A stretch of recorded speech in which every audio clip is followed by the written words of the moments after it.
Your Excellencies, dear friends, thank you for once again heeding the call to support the right of Palestinian refugees to live in dignity.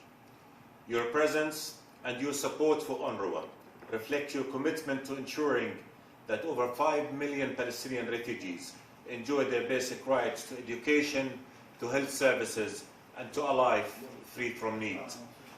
Unless UNRWA gets the funding it needs to continue to carry out its mandate, Palestinian children will have no schools to go to, the ill will have no medical support, and many families will go hungry. We count on you to ensure that this does not happen.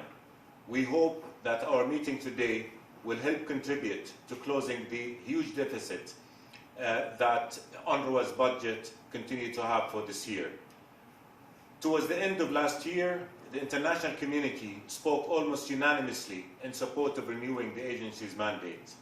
We hope that it will now act collectively to ensure that UNRWA has the means to implement this mandate. Dear friends, UNRWA must continue to support refugees until a just solution to the refugee issues that meets Palestinian refugees' right to return and compensation is reached in accordance with relevant UN resolutions, especially Resolution 194, within a comprehensive solution to the conflict that ends the occupation that began in 1967 on the basis of the two-state solution.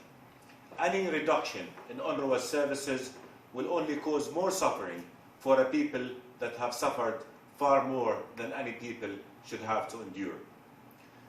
We meet at a time when all prospects for a just, comprehensive peace, that is the right of all peoples of the region, are being threatened by Israel's decision to annex 1/3 of the occupied West Bank in violation of international law. Annexation must not happen, for if it does, it will kill the two-state solution and will undermine all chances for peace. All of us who believe in international law, all of us who want peace for the whole region, must speak and must act against annexation, for preventing annexation is protecting peace.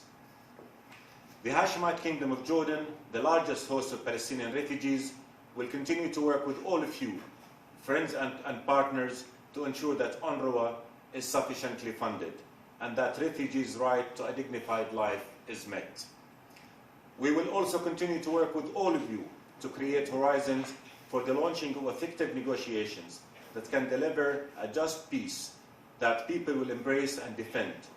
Only the two-state solution, on the basis of international law, that will ensure the emergence of a viable Palestinian state with occupied Jerusalem as its capital in June 4, 1967 lines, that lives in peace side by side, a secure and accepted Israel, as envisioned by the Arab Peace Initiative, will produce that peace. The alternative is institutionalized apartheid that is the certain outcome of Israeli annexation of occupied Palestinian lands. This is a time for action. Supporting UNRWA is a necessary action. The agency has done all it could to ensure efficiency and effectiveness in its operations. We must stand by it as it continues to do so. You can fully count on the Kingdom's support, dear Felipe, as you assume your noble and difficult responsibility as the Commissioner General of UNRWA. Thank you, Secretary General Antonio Guterres, for your unwavering support. Thank you all, dear friends, for your clear position in support of human dignity and just peace.